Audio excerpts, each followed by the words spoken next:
हाँ नमस्कार। मेरा नाम है आस मोहम्मद कैफ और आज फिर हम आपके बीच में पॉलिटिकल एनालिसिस लेकर के हाजिर हैं। हम बात करेंगे पश्चिम उत्तर प्रदेश के पॉलिटिकल डेवलपमेंट्स पर। और आज समाजवादी पार्टी की हम बात करेंगे क्योंकि समाजवादी पार्टी ने पश्चिम उत्तर प्रदेश की 5 लोकसभा सीटों पर अपने प्रत्याशियों की घोषणा की है। तो ये जो 5 लोकसभा प्रत्याशियों पर एक्चुअली घोषणा तो उन्होंने 7 पर की है। एक लालगंज और एक भदोही भी है और भदोही टीएमसी को दे दी है और लालगंज पर उन्होंने दरोगा सरोज है उनको प्रत्याशी बना दिया है। तो लेकिन हम पश्चिम उत्तर प्रदेश चूँकि मूलतः हम समझते हैं कि यहाँ चूँकि यहाँ की आबो हवा, यहाँ के लोग, यहाँ की ज़मीन सब हमारे अपने लोग हैं और यहाँ हम रहते हैं। यहीं का अनुभव मेरे पिछले 23 साल की पत्रकारिता का अनुभव पश्चिम उत्तर प्रदेश के यही 19-20 जिलों का है। तो इसलिए यहाँ की नब्ज़ नब्ज़ से वाकिफ़ हैं, एक बात यहाँ की समझते हैं। तो इसलिए इनकी चर्चा हम आपके बीच में अधिक लेकर के आते हैं। तो जिन 5 लोकसभा सीट पर प्रत्याशियों की घोषणा की है उनको लेकर के अखिलेश यादव जो है वो कड़ी आलोचना में घिर गए हैं। तमाम लोग जो हैं वो ये कह रहे हैं कि ये 5 प्रत्याशी सुबह 10 बजे चुनाव हार जाएंगे। लोग ये कह रहे हैं कि 5 प्रत्याशी अप्रत्याशित हैं और इनमें से एक के भी टिकट की दावेदारी नहीं थी। हाथरस, अलीगढ़ और बिजनौर, मेरठ और नगीना जहाँ 5 सीटों पर प्रत्याशी घोषित किए हैं, इनमें से एक भी किसी ने अपने ख्यालों में भी सोचा नहीं था कि इनमें से अखिलेश यादव किसी एक को भी कैंडिडेट बना सकते हैं। अचानक से ये आए और एकदम से हल्ला मच गया कि साहब ये कौन लोग हैं। बल्कि इंटरेस्टिंग बात बताता हूँ, एक व्हाट्सएप ग्रुप है, उसमें बहुत सारे पत्रकारों का व्हाट्सएप ग्रुप है। तो पत्रकारों के व्हाट्सएप ग्रुप में लगभग 10 से 15 मिनट तक ये चर्चा होती रही कि ये है कौन। आप कमाल देखिए, लोकसभा प्रत्याशी बनना, देश की संसद में जो चुनाव जीतते हैं तो वहाँ प्रतिभाग करते हैं, संसद का हिस्सा बनते हैं, सांसद बनते हैं, वे हैं कौन ये ही नहीं लोग समझ पाए। 5 के 5 अनजान चेहरे, बिल्कुल अनजान चेहरे जो है अखिलेश यादव ने पश्चिम उत्तर प्रदेश में लड़ा दिए। नेता जब अनजान चेहरों को चुनता है तो 2 चीज़ें होती हैं उसके पीछे, या तो वो नया कार्ड खेल रहा है, कोई नई प्लानिंग लेकर आ रहा है, या फिर वो अपनी पार्टी में किसी प्रकार से अंतर्कलह को दबाने के लिए वो ये खेल खेल रहा है। जैसे कई बार कहते हैं ना कि बिल्लियों की लड़ाई में बंदर रोटी ले जाता है, पुरानी कहावत है ना, आप लोग तो जानते हैं।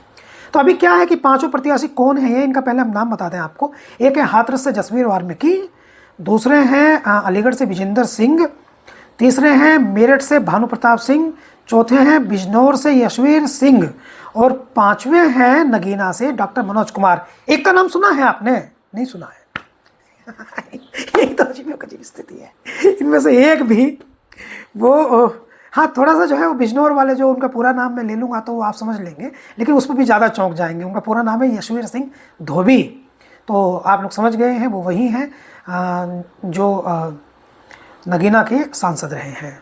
तो वो, लेकिन वो नगीना के सांसद रहे, उनका यहाँ चुनाव लड़ाना है क्या मतलब, इस पर भी बाद में डिस्कस करेंगे। पहले बता देता हूँ कि हैं कौन कौन। पहले है भानु प्रताप सिंह, मेरठ लोकसभा से इनको अखिलेश यादव ने, समाजवादी पार्टी ने अपना प्रत्याशी बनाया है। भानु प्रताप सिंह सुप्रीम कोर्ट के वकील हैं, दिल्ली के रहने वाले हैं और ईवीएम के खिलाफ जो है वो अभियान उन्होंने छेड़ा हुआ है। उनका कहना है कि ईवीएम जो है वो वोटों की सौदागरी करती है और वोट जो है वो बढ़ाती है या घटाती है, या गेमिंग है, ईवीएम फिक्स है, ईवीएम में चिप लगाई जा सकती है, ईवीएम जो है वो हराती है, ईवीएम जो है वो जिताती है। इस बात को लेकर के वो प्रदर्शन कर रहे हैं। भानु प्रताप सिंह वो कहीं जगह जगह जा करके वो छोटी छोटी सभाएं करते हैं, ईवीएम के विरुद्ध आवाज़ उठाते हैं। भानु प्रताप सिंह एससी कम्युनिटी से आते हैं। मेरठ में एक्चुअली मेरठ लोकसभा जो है बहुत बड़ी लोकसभा है, 2 जनपद उसमें पूरे लगते हैं, एक तो मेरठ और एक हापुड़। उसको मेरठ हापुड़ लोकसभा ही कहा जाता है। हापुड़ दलित बहुल है, इसलिए जो है वो भानु प्रताप सिंह को चुनाव लड़ाने के पीछे की एक वजह ये भी है कि ये एक नया प्रकार का दांव है। कोशिश कर रहे हैं कि हम अखिलेश यादव का माइंड रीड करें। हालांकि अखिलेश यादव का माइंड रीड तो कोई नेता नहीं कर पा रहा है साहब। वो जिस नेता के साथ बैठते हैं वो श्योर उठ के उठता है कि साहब मेरा ही टिकट होगा, और पता चलता है कि अखिलेश यादव ने उसी का टिकट काट दिया और बाद में कहता दिया नहीं, सिंबल तो काट दिया। सिंबल जब तक दिया ना जाए और जब तक एंट्री ना हो तब तक टिकट काटना नहीं कहा जाता है। ये बहुत मतलब नॉलेज वाली बात है। पहले से पहले जिसको दिया नहीं तो उसका कैसे काट दिया, तो आप ये कहिए कि उसको बहका दिया। तो ऐसे बहुत सारे नेता हैं, सब सर पकड़ के बैठ गए हैं, कोई अखिलेश यादव का माइंड रीड नहीं कर पाया। लेकिन देखिए साहब, हम हैं पत्रकार और हमारा काम है माइंड रीड करना। तो अखिलेश यादव का माइंड रीड करने की कोशिश हमने भी की है। देखिए, अखिलेश यादव जो हैं वो पिछले कुछ समय से पीडीए की राजनीति को बहुत जोर दे रहे हैं। उनका कहना यह है कि पिछड़े, दलित और अल्पसंख्यक एक हो जाएं तो हम जो है उत्तर प्रदेश की नहीं बल्कि देश की तस्वीर बदल सकते हैं। वही बात जाति जनगणना की, जिसको आजकल राहुल गांधी बहुत बोल्ड तरीके से, बहुत संवादात्मक तरीके से कह रहे हैं, तो अखिलेश यादव का ध्यान भी उसी चीज़ की तरफ है। उनको समझ में आ गया कि हिंदुत्व की राजनीति की अगर कोई काट है तो वो ये है बहुजन समाज की राजनीति की काट। तो उन्होंने एक फॉर्मूला अप्लाई किया है। फॉर्मूला ये अप्लाई किया है कि बिजनौर और मेरठ दोनों लोकसभा सीटों पर दलित प्रत्याशी को चुनाव लड़ा रहे हैं। सामान्य सीट पर एससी का candidate Bhanu Pratap Singh SC community से आते हैं और वो मेरठ लोकसभा सीट पर चुनाव लड़ेंगे। कोशिश ये है कि जो विपक्ष का वोट है वो एकजुट रहे और उसमें बंटवारा ना हो, और इनको जो है वो दलित इसलिए क्योंकि हमारे समाज का प्रत्याशी है, दूसरा कोई प्रत्याशी हमारे समाज का है नहीं, और मुस्लिम और पिछड़ा जो उनको वोट देना चाहे वो अब एक कॉम्बिनेशन बना करके इनको भानु प्रताप सिंह को जिता दें। अभी है क्या भाई, बात तो ठीक सोची है, लेकिन देखिए ये ना एप्लीकेशन जो उन्होंने सोची है, ये एप्लीकेशन मेरठ में कामयाब इसलिए नहीं होगी क्योंकि भानु प्रताप सिंह को जिताने का प्रयास अखिलेश यादव के सबसे नज़दीकी सरधना के विधायक अतुल प्रधान भी नहीं करने वाले हैं, ऐसा दिख रहा है। उनका ट्वीट पढ़ लीजिए, बड़ा अजीब व गरीब, बड़ा हैरत अंगेज ट्वीट क्या है उन्होंने। शाहिद मंजूर नहीं करने वाले हैं, टिकट मांग रहे थे। रफ़ीक अंसारी नहीं करने वाले हैं। विपिन चौधरी बिजनौर के मेरठ के जिलाध्यक्ष वो नहीं करने वाले हैं। नहीं करने का मतलब ये नहीं होता है कि हम आपको जो है साहब समर्थन नहीं करने का मतलब होता है 100% परफेक्शन से साथ देना। तो 100% परफेक्शन से वो साथ नहीं देंगे। भानु प्रताप सिंह के पास कार्यकर्ता है नहीं। चुनाव में 1 महीना मुश्किल से बचेगा क्योंकि संभावना है कि अगले 24 घंटों में वो आचार संहिता लग जाएगी, और जब आचार संहिता लग जाएगी तो फिर पहले चरण में पश्चिम उत्तर प्रदेश में चुनाव होते आए हैं, जैसा आप देखते हैं रेगुलरली। तो पश्चिम उत्तर प्रदेश में पहले चरण में चुनाव होंगे, तो 1 महीने के कम समय में कहाँ ये बीजेपी के बहुत मजबूत कार्यकर्ताओं को कैसे चुनौती दे पाएंगे। तो गई भैंस पानी में। कहाँ की? मेरठ की। दूसरे कैंडिडेट हैं हाथरस के, थोड़ा उधर चलते हैं, वहीं से बताएंगे। हाथरस में वहाँ लड़ा है जसवीर सिंह वाल्मीकि को। आपने सुना जसवीर सिंह वाल्मीकि नाम? नहीं सुना ना? हाँ, जसवीर सिंह वाल्मीकि सहारनपुर के रहने वाले। विधानसभा चुनाव उनको लड़वाया गया था एक बार, जीते नहीं वो। कोई इमरान मसूद ने, जो वो जसवीर सिंह वाल्मीकि के जो राजनीतिक गुरु कहे जाते हैं, दम लगा करके उनको वोट दिलाने की कोशिश की थी। समाजवादी पार्टी से लड़े तो नेताओं ने उनको वोट दिला, मुस्लिम वोट उनको पड़ा, अपने समाज की उनको वोट नहीं पड़ी। हाथरस में जाके चुनाव लड़ेंगे लोकसभा का। अद्भुत, अतुलनीय, आश्चर्यजनक, विश्वास नहीं होता है। बड़ा अद्भुत टिकट है। कारण यह है कि हाथरस में जो वो हाथरस कांड हुआ था, एक बेटी हमारी सबकी थी, वो जो जिसका गैंगरेप हुआ था, रात में जला करके वो अंतिम संस्कार उसका किया गया था, तो हाथरस की रहने वाली थी, वाल्मीकि कम्युनिटी से थी। तो वाल्मीकि कम्युनिटी में थोड़ा बहुत उत्साह वहाँ है बीजेपी के प्रति, तो इस उद्देश्य से इनको वहाँ लाया जा रहा है। लेकिन अद्भुत फैसला है। अलीगढ़ के विजेंद्र सिंह, वहाँ आरएलडी जाट हैं। आरएलडी जो है बहुत मजबूत है, भारतीय जनता पार्टी का अपना वोट बैंक है, फिर जाट कम्युनिटी का कैंडिडेट देना, तो ये भी जो है वो काफ़ी चौंकाने वाली बात है कि ऐसा कैसे हो सकता है, और ये कौन सा गणित उन्होंने भिड़ाया है। अद्भुत है। वहाँ भी ये बात किसी के गले नहीं उतर रही है। फिर मुसलमान ऐसी परिस्थिति में जो लीडिंग है, देखिए बिजनौर में लीडिंग है 5 लाख, मेरठ में लीडिंग है, अलीगढ़ में लीडिंग है, हाथरस में थोड़ा कम है, 22% के आसपास है, हाथरस की संख्या कम है, नगीना में 42% है। तो मुसलमान जहाँ लीडिंग है वहाँ 5 प्रत्याशियों में से एक प्रत्याशी भी उन्होंने, अखिलेश यादव जी ने, इस काबिल नहीं समझा है कि शांत करने के लिए कुछ मुसलमान ही किसी को टिकट दे देते। अगर हारना ही था तो, मतलब मेरा उद्देश्य ये नहीं है कि वो मुसलमान जीतेगा नहीं, मैं ये नहीं कह रहा हूँ कि मुसलमान चुनाव नहीं जीतेगा। कहीं त्रिकोणीय मुकाबला हुआ तो वहाँ जीत भी सकता है, लेकिन अगर वो पहले ही ये तय मान के बैठ गए कि हम तो हारना ही है, तो हारना ही है, तो किसी मुसलमान को ही दे देते कम से कम। ये तो भागीदारी की बात तो उनकी दब जाती। जो ओवैसी के कार्यकर्ता हैं वे कम से कम ये क्वेश्चन तो राइज ना करते कि साहब आपको जब हारना ही था तो मुसलमानों को भी भागीदारी दे देते, लेकिन आपने तो उनको भी नहीं दी। इसके उलट आप देखें तो बहुजन समाज पार्टी ने तो पश्चिम उत्तर प्रदेश से 5 प्रत्याशी मुसलमान लड़ा दिए हैं, तो कहानी गड़बड़ ना हो जाए। हाँ, तो अभी दूसरी लोकसभा की बात करें। दूसरी लोकसभा है, तीसरी लोकसभा है वो बिजनौर। बिजनौर में यशवीर सिंह धोबी को चुनाव लड़ा रहे हैं। देखिए बिजनौर जनपद की 2 विधानसभा तो आती हैं बिजनौर लोकसभा में, एक का नाम है चांदपुर, एक का नाम है बिजनौर। 2 आती है मुजफ्फरनगर में, एक का नाम है मीरापुर, एक का नाम है पुरकाजी।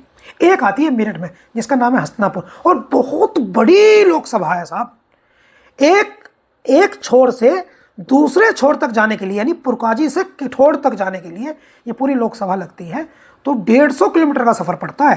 यानी इतनी लंबी लोकसभा है, और 5 लाख वोटर हैं मुसलमान, 2 लाख वोटर हैं जाट, 2 लाख वोटर हैं गुजर।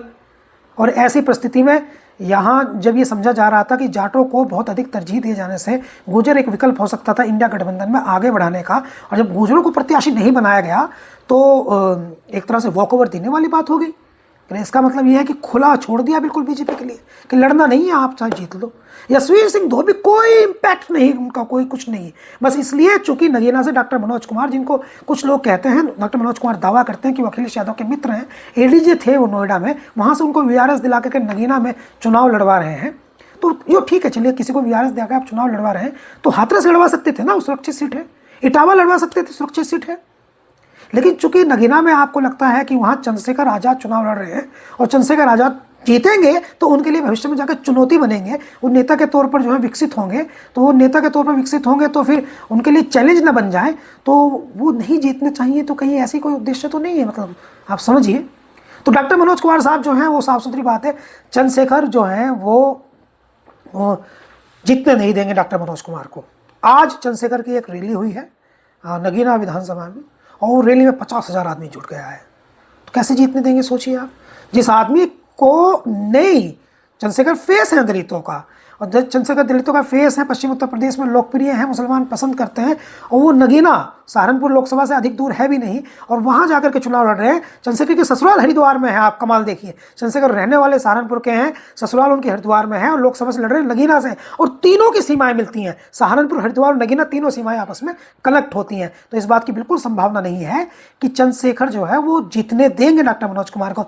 और फिर वो अंडे छिलने तो नहीं आए हैं, वो भारतीय जनता पार्टी के जो प्रत्याशी हैं, ओम कुमार 3 बार के विधायक हैं, पैसे से बहुत स्ट्रांग हैं, लोकप्रियता भी है उनकी, तो उनसे चुनाव लड़ने के लिए किसको चाहिए था? मजबूत प्रत्याशी चाहिए था। लेकिन हुआ क्या, और अभी तो बसपा भी अपना प्रत्याशी लेकर के आएगी। तो साहब बिल्कुल टाटा बाय बाय हो गया है। बहुत अधिक संभावना है कि अखिलेश यादव के जो प्रत्याशी हैं वो तीसरे या चौथे स्थान पर चले जाएंगे। बहुत अधिक संभावना है नगीना में, जहाँ 70% दलित और मुस्लिम समीकरण बनता है, वहाँ भी टाटा बाय बाय। अब सवाल ये है कि 2 सामान्य सीटों पर दलित प्रत्याशी दिए। बिजनौर लोकसभा में 25,000 धोबी, हिंदू धोबी कम्युनिटी के लोग नहीं है। यशवीर सिंह धोबी, नगीना में जरूर कुछ धोबी कम्युनिटी के लोग हैं, वहाँ प्रभावित कर सकते थे, बिजनौर में नहीं कर सकते हैं प्रभावित, बहुत अधिक संभावना नहीं है, उनको जानते भी नहीं है। बिजनौर लोकसभा के लोग, चांदपुर की विधानसभा के लोग जानते हो, बिजनौर की विधानसभा के जानते हो, पत्रकारों में चर्चा हो रही थी ये कौन है, तो बिजनौर लोकसभा में तो लोग जानते भी नहीं है, यानी हस्तनपुर में लोग नहीं जानते हैं, पुरकाजी में नहीं जानते हैं, कोई कुछ उनका असर पड़ने वाला नहीं है। एक और कारण है, चूँकि प्रत्याशी ऐसे गए हैं तो वोटों, मुस्लिम वोट जो उनका फर्स्ट क्लास वोट है, यानी इसकी संभावना है कि उसमें कोई बंटवारा ना हो। कांग्रेस का और समाजवादी पार्टी का जो गठजोड़ है उसमें ये बहुत मजबूत बात है कि उनका गठजोड़ होने की एक बहुत बड़ी वजह है कि इनमें बंटवारा नहीं होना चाहिए मुसलमानों में। तो साहब बंटवारा तो नहीं होगा, चलिए ये बात तो मान लें, लेकिन एक बात पूरे विश्वास से कह रहे हैं कि उदासीनता जरूर आ जाएगी, और मुसलमानों का जो वोटिंग परसेंट 70 से 80% होने की संभावना थी वो 40 से 50% पे आ जाएगा। अगर कहीं 5 लाख मुसलमान हैं तो 2 लाख मुसलमान बमुश्किल वोट डालने जाएंगे, क्योंकि उनकी किसी प्रत्याशी में कोई रुचि नहीं है, और रुचि इसमें भी नहीं है। हद ये है कि आपको चौंकाने वाली बात बता रहा हूँ, आप ना सुनेंगे कहेंगे नहीं नहीं नहीं नहीं, कुछ लोग कहेंगे नहीं नहीं नहीं नहीं, लेकिन चौंकाने वाली बात यह है कि हर एक गाँव से 100-200 वोट, और हर एक विधानसभा से 5,000 वोट, और पूरी लोकसभा से 25,000 मुसलमान वोट देगा भारतीय जनता पार्टी को। वो ये मान करके जब जीत रहा है भाजपा तो हम क्यों बैर लें। तो एक स्थिति ये है, तो एक प्रकार का वॉक ओवर है जो 5 लोकसभा सीटों पर अखिलेश यादव ने बीजेपी को दे दिया है। मैंने भी एक ट्वीट किया था, ये अच्छे प्रत्याशी नहीं है, सुबह 10 बजे हार जाएंगे। तो एक पाठक हैं, उन्होंने नीचे लिखा कि ऐसा लगता है सूची जो है वो भारतीय जनता पार्टी जो है उसके कार्यालय से आई है।